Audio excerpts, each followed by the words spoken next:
नमस्कार साथियों, आप सभी का स्वागत है अपने इस डिजिटल प्लेटफॉर्म पे। जैसा कि आप सभी को पता है, कल जो है अपन ने आरपीसी राजस्थान लोक सेवा आयोग पढ़ा था। अच्छे से समझ में आया होगा। मैंने एक छोटी-सी उसमें भूल की थी कि मैंने उसमें राजस्थान में अजमेर में अभी स्थित है, ये मैंने नहीं बताया था। ये लगभग सभी को पता होता है। आज अपन उसके आगे का एक आयोग पढ़ने वाले हैं, राजस्थान मानवाधिकार आयोग। ये आयोग जो है एक संवैधानिक आयोग ना होते हुए एक सांविधिक आयोग है। सांविधिक और संवैधानिक में क्या डिफरेंस है? संवैधानिक आयोग वो होता है जिसका उल्लेख जो है संविधान में दिया हुआ हो, जिसका उल्लेख जो है संविधान में दिया हुआ हो। सांविधिक उल्लेख संविधान में केवल उल्लेख मिलता है, कोई भी अनुच्छेद उससे संबंधित नहीं होता है। केवल आपको केवल पढ़ाई के हिसाब से वैधानिक मतलब एक ऊपरी आयोग आप मान सकते हो उसको, जिसका संविधान में उल्लेख ज़्यादा ना हो, वो होता है आपके सांविधिक आयोग। क्लियर है? ठीक है। आज अपन पढ़ेंगे राजस्थान मानवाधिकार आयोग। तो चले इसके बारे में पढ़ते हैं, क्या क्या इसमें खास बातें हैं। सबसे बड़ी बात तो यही है कि राजस्थान मानवाधिकार आयोग संबंधित किससे है? तो राजस्थान के जो मानव है उनके अधिकारों के संरक्षण से संबंधित है। उनके अधिकारों के लिए लड़ने वाला आयोग है। कौन सा? राजस्थान मानवाधिकार आयोग। पढ़ते हैं चलो। स्थापना जो है मानवाधिकार संरक्षण अधिनियम 1993 के तहत जो है इस आयोग की स्थापना हुई थी। किसके तहत? राजस्थान मानवाधिकार आयोग 1993 अधिनियम के तहत इसकी स्थापना हुई थी। ये एक सांवैधिक आयोग है, वैधानिक आयोग है। इसकी स्थापना जो है वो कब हुई थी? इसकी स्थापना की अधिसूचना कब निकली थी? तो 18 जनवरी 1999 को। कब निकली थी भाई अधिसूचना इसकी आयोग की? 18 जनवरी 1999 को। इसकी स्थापना कब कर दी गई थी? तो 23 मार्च 2000 को। कब कर दी गई थी? 23 मार्च 2000 को इस आयोग की जो है आपकी स्थापना कर दी गई थी। इसकी अधिसूचना 18 जनवरी 1999 को जारी हुई थी। स्थापना मानवाधिकार संरक्षण अधिनियम आयोग 1993 के तहत इसकी स्थापना जो है की गई थी। जब इसकी स्थापना की गई तब अध्यक्ष किसे बनाया गया था? कांता भटनागर, जो कि मद्रास हाईकोर्ट के न्यायाधीश थे। ठीक है। सदस्य कौन कौन बने थे? तो आर के आकोदिया, बी एल जोशी, आलम शाह है। तीनों को याद कर लेना। आर के आकोदिया, बी एल जोशी, आलम शाह है, कांता भटनागर जो कि न्यायमूर्ति मतलब आपके न्यायाधीश थे। ठीक है, न्यायाधीश थी। ठीक है, क्लियर है इतनी बातें यहां तक। आगे वाली स्लाइड में चलते हैं भाई। इसकी संरचना की अपन बात करें तो इसमें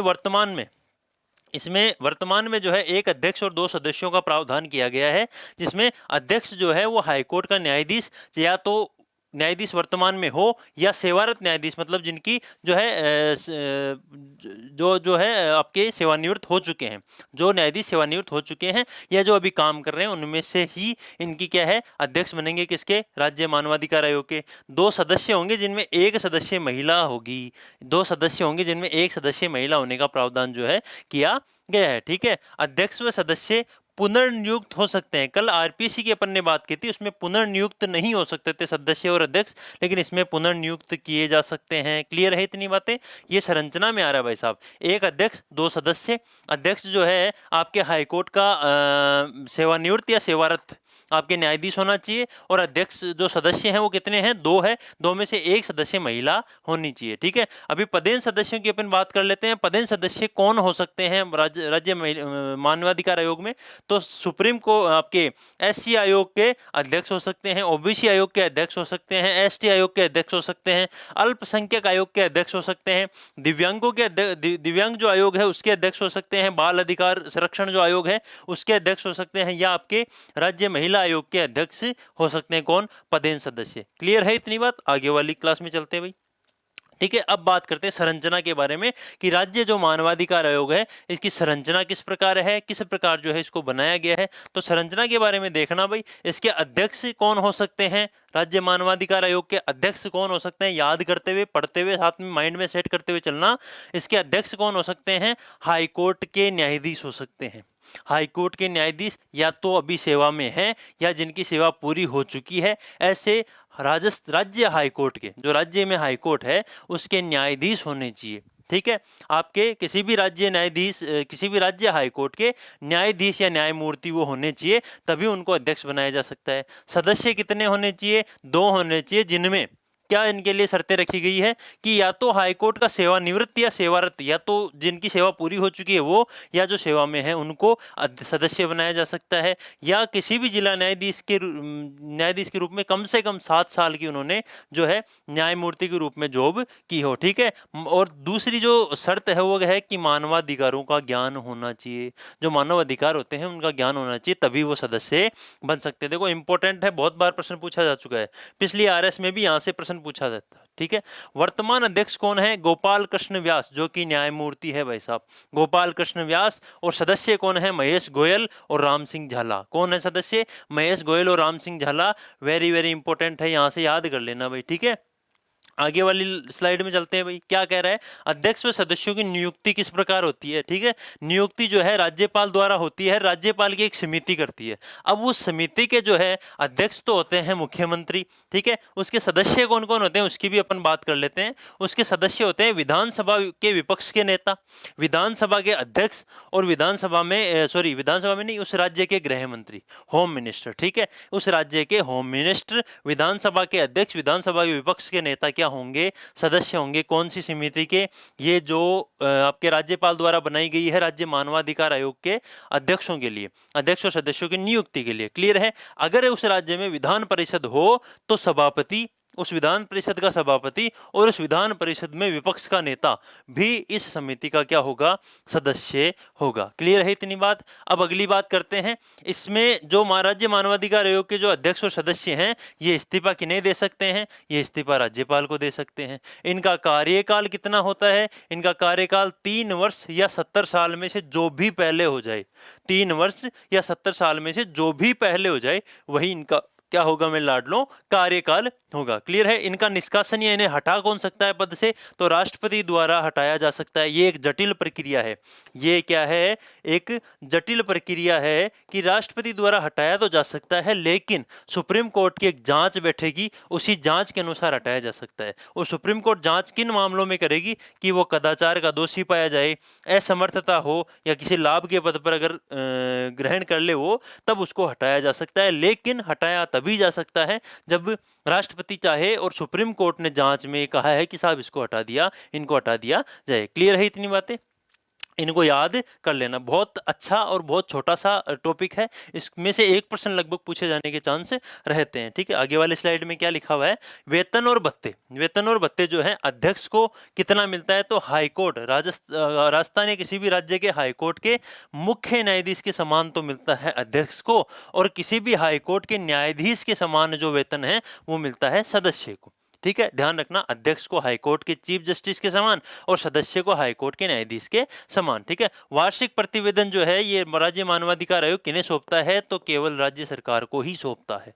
लेकिन ये जो राज्य सरकार को जो प्रतिवेदन सौंपता है केवल एक फॉर्मेलिटी मात्र है, कोई खास बात नहीं है इसमें, क्योंकि ये जो आयोग है इसकी कमियां भी पढ़ेंगे अपन, लेकिन ये केवल प्रतिवेदन फॉर्मेलिटी के रूप में है। ठीक है। यह एक सलाहकारी निकाय है, ये बहुत इंपॉर्टेंट है। ये एक सलाहकारी निकाय है, ये केवल और केवल सलाह दे सकता है, एक्शन नहीं ले सकता है। ये केवल क्या करता है? कोई भी मामले की जांच करता है और राज्य सरकार को सलाह देने का काम करता है। उसके अलावा इस आयोग का कोई भी काम नहीं है। यह जो आयोग है ये केवल उन्हीं विषयों की जांच करता है जो राज्य सूची और समवर्ती सूची में दिए हुए हैं। ठीक है। ये उन्हीं विषयों की जांच करेगा जो कि राज्य सूची में या समवर्ती सूची में आपके दिए हुए होंगे। क्लियर है। आगे वाली स्लाइड में देखिए भाई, अपन देखते हैं सबसे पहले स्वतंत्रता के प्रावधान की। इस आयोग की स्वतंत्रता के क्या क्या प्रावधान हैं? आयोग स्वतंत्र किस प्रकार रहेगा? कि इसमें स्वतंत्र के प्रावधान ये है कि इसमें सबसे बड़ी बात है पारदर्शी नियुक्ति। इसमें जो नियुक्ति होती है अध्यक्ष और सदस्यों की वो एक पारदर्शी तरीके से होती है। किस प्रकार? क्योंकि राज्यपाल द्वारा एक समिति का गठन किया जाता है, वो समिति जो है अध्यक्ष और सदस्यों को चुनती है, इसलिए एक पारदर्शी नियुक्ति होती है। कार्यकाल इनका निश्चित होता है 3 वर्ष या 70 साल, जो भी पहले हो जाए इनका कार्यकाल निश्चित होता है। इसलिए इनकी जो है स्वतंत्रता का प्रावधान अपन पढ़ रहे हैं कि हाँ इस प्रकार ये आयोग स्वतंत्र है। ठीक है। अलाभकारी परिवर्तन इनमें नहीं किया जा सकता है और वित्तीय स्वायत्ता भी इनमें होती है। तो मानवाधिकार आयोग का ये पॉजिटिविटी है, ये एक अच्छी चीज है, इनको भी ध्यान में रख लेना भाई। ठीक है। आगे अपन बात करते हैं कार्य व शक्ति की, कि इस आयोग की कार्य और शक्तियां क्या क्या है। ठीक है। पहली बात करते हैं स्वतः संज्ञान पर या शिकायत पर कोई उल्लंघन किया गया हो मानवाधिकार आयोगों का, मानवाधिकारों का, तो ये जांच कर सकता है। या तो संज्ञान ले ले कि ये मामला मानवाधिकार के अंतर्गत आएगा, या इसको शिकायत की जाए तब जो है ये मामले की जांच करेगा। या अपन बात करते हैं सिविल सेवक जो होते हैं, जो सिविल सेवक प्रक्रिया संहिता होती है 1908 के तहत सिविल सेवकों पे किस प्रकार जो है ये एक्शन ले सकता है, इसकी अपन बात कर लेते हैं। लोक सेवकों को नोटिस दे सकता है कि साहब आपके खिलाफ ये कार्यवाही होने के मेरे को शिकायत मिली है, तो आपको नोटिस दिया जा रहा है। ठीक है, लोक सेवकों के गवाही के लिए या सबूतों के लिए, लोक सेवकों से या तो गवाही दिलवाने के लिए, सबूतों के लिए उनको जो है यहाँ कार्यालय में बुला सकता है। शपथ पत्र पर बयान भी जो है ये ले सकता है। किनके? लोक सेवकों के। सरकारी कार्यालय से दस्तावेज मंगवाना, लोक सेवकों से सरकारी जो कार्यालय होते हैं उनसे दस्तावेज भी कौन मंगवा सकता है? राज्य मानवाधिकार आयोग। यह एक सलाहकारी परिषद है। ठीक है, ध्यान इसका रखना भाई। ठीक है, अब अगर लोक सेवकों के खिलाफ इनको जांच कर ली इन्होंने, और उनके खिलाफ कोई इनको जो तथ्य मिल गया, सबूत मिल गया कि इन्होंने जो है मानवाधिकारों के जो है आयोग मानवाधिकारों का उल्लंघन किया है, तब ये क्या करेगा? ये इनके विरुद्ध, ये लोक सेवकों के विरुद्ध राज्य सरकार को सलाह देगा, कि सिफारिश करेगा या सलाह देगा कि साहब इन्होंने जो है मानवाधिकारों का उल्लंघन किया है, तो आप इनके खिलाफ कार्यवाही करें। केवल सिफारिश करेगा। क्या नाम है यहाँ पे? केवल सिफारिश करेगा। ठीक है, पीड़ित को मुआवजे की सिफारिश कर सकता है। किससे? राज्य सरकार से या राज्य गवर्नमेंट से। ठीक है, राज्य सरकार से केवल और केवल पीड़ित को मुआवजे की सिफारिश ही कर सकता है। न्यायालय में अपील कर सकता है लोक सेवक के खिलाफ। ठीक है, न्यायालय में अपील कर सकता है लोक सेवक के खिलाफ, ये भी आपको थोड़ा सा याद यहाँ पे रखना है। इसके अलावा क्या कार्य हैं? न्यायालय में अगर कोई लंबित मामला है तो उसकी सुनवाई ये करवा सकता है। न्यायालय में कोई लंबित मामला है तो उसकी सुनवाई के लिए अपने न्यायालय में एप्लीकेशन दे सकता है, उसकी सुनवाई करवा सकता है। किसी भी एनजीओ को या जो सामाजिक गैर सामाजिक जो संस्था होती है उसको प्रोत्साहित करेगा अपने मानवाधिकार से संबंधित कार्यों को करने में। कोई भी एनजीओ वगैरह है उसको जो है प्रेरित करेगा कि आप भी ऐसे काम करो जिससे मानवाधिकारों का संरक्षण किया जा सके। सबके जागरूकता फैलाने के लिए, लोगों में जागरूकता फैलाने के लिए सेमिनार करेगा, मीटिंगें करेगा। ठीक है, आपके जेलों, पुलिस थाना या जो भी सामाजिक संस्था होती है जिनमें जो है जाके निरीक्षण कर सकता है कौन? राज्य मानवाधिकार आयोग। ठीक है, राज्य मानवाधिकार आयोग द्वारा क्या क्या किया जा सकता है ये आपके सामने प्रस्तुत है भाई। इसको ध्यान से देख लेना, सब कुछ यहाँ पे डाल दिया गया है। प्रत्येक मैटर जो राज्य मानवाधिकार आयोग से संबंधित है वो पूरा का पूरा मैटर यहाँ पे डाल दिया गया है, तो इसको ध्यान से पढ़े भाई, आपके एग्जाम में प्रश्न देखने को मिल जाएगा। ठीक है, अगली बात देखते हैं, क्षेत्र से बाहर के मामले। राज्य मानवाधिकार आयोग के क्षेत्र से बाहर के मामले कौन कौन से होते हैं? 1 वर्ष से अगर पुराना मामला हो तो यह जांच नहीं कर सकता। तो यह जांच कौन से मामले पे करेगा? जिस मामले को 1 वर्ष नहीं हुआ हो। ठीक है, 1 वर्ष नहीं हुआ हो उसी की जो है जांच कर सकता है। सेना से संबंधित अगर कोई मामला हो तो उसकी जांच राज्य मानवाधिकार आयोग नहीं कर सकता है। न्यायालय में अगर कोई लंबित मामला हो तो उसकी जांच नहीं कर सकता है। इसके लिए एप्लीकेशन देके उसकी जांच करवा सकता है, उसके लिए एप्लीकेशन दे सकता है, लेकिन स्वयं जांच नहीं कर सकता। या किसी अन्य आयोग में अगर कोई मामला विचाराधीन हो, विचार के अधीन हो, तो उस पर भी ये जांच नहीं कर सकता। क्लियर है? शिकायत अस्पष्ट व लोक सेवकों के विरुद्ध अगर शिकायत ना हो तो भी जांच नहीं कर सकता। ठीक है, क्लियर है? ये बहुत इंपॉर्टेंट है, इसको पढ़ लेना भाई। ठीक है, आयोग की क्या क्या कमियां हैं इनको भी देख लो भाई। आयोग की सिफारिश सरकार पर बाध्यकारी नहीं है, केवल और केवल आयोग सिफारिश कर सकता है कि साहब ऐसा मामला है, आप इसकी सुनवाई करो। ठीक है, लंबित शिकायतें बहुत ज्यादा है आयोग में। ठीक है, वार्षिक प्रतिवेदन केवल औपचारिक, केवल फॉर्मेलिटी है। किसी भी व्यक्ति के मुआवजे का अधिकार इनको नहीं है, चाहे वो वित्तीय हो या कोई और मुआवजा हो, यह आयोग उनको मुआवजा नहीं दे सकता, केवल राज्य सरकार से सिफारिश कर सकता है मेरे लाडलो। ठीक है, आगे की बात करता हूं। अध्यक्ष इसके वर्तमान में कौन है, इनकी भी बात अपन ने कर ली है, लेकिन अध्यक्ष कौन कौन रह चुके हैं इसकी बात कर लेते हैं। कांता भटनागर रह चुकी है पहली अध्यक्ष। ये क्या थे? पहले अध्यक्ष थे। कांता भटनागर पहले अध्यक्ष थे इसके। ठीक है, मद्रास हाईकोर्ट के चीफ जस्टिस थे ये। न्यूनतम कार्यकाल रहा है राज्य मानवाधिकार आयोग में इनका, किनका, कांता भटनागर जो कि पहले अध्यक्ष थे, इनका राज्य मानवाधिकार आयोग में न्यूनतम कार्यकाल रहा है। क्लियर है इतनी बात। सगीर अहमद जो कि सुप्रीम कोर्ट के न्यायाधीश थे, तो याद इसलिए ये यहाँ इसलिए लिखा है क्योंकि ये सुप्रीम कोर्ट के न्यायाधीश थे जिन्हें राज्य मानवाधिकार आयोग का अध्यक्ष बनाया गया था। एन के जैन जिनका सर्वाधिक कार्यकाल रहा था, ये चीफ जस्टिस भी रह चुके हैं, हिमाचल प्रदेश मानवाधिकार आयोग के अध्यक्ष भी रह चुके हैं, हिमाचल प्रदेश में लोकायुक्त भी ये रह चुके हैं। कौन? एन के जैन। ठीक है। प्रकाश टांटिया झारखंड में हाईकोर्ट के चीफ जस्टिस थे, झारखंड हाईकोर्ट के चीफ जस्टिस थे, इन्हें भी अध्यक्ष बनाया गया। वर्तमान है जी के व्यास। ठीक है। गोपाल कृष्ण व्यास जो राजस्थान हाईकोर्ट के रिटायर्ड जस्टिस थे, रिटायर्ड न्यायाधीश थे, इन्हें जो है वर्तमान में ये क्या है, राज्य मानवाधिकार आयोग के अध्यक्ष हैं। ठीक है। अब बात कर लेते हैं कार्यवाहक अध्यक्ष की। देखो पूछा जाता है ना, तो केवल कार्यवाहक अध्यक्ष कौन है या वर्तमान अध्यक्ष कौन है, इन्हीं के बारे में हल्का फुल्का पूछा जाता है, जो मैंने आपके सामने प्रस्तुत कर दिया है। ठीक है। अमर सिंह गोदारा पहले कार्यवाहक आपके अध्यक्ष थे।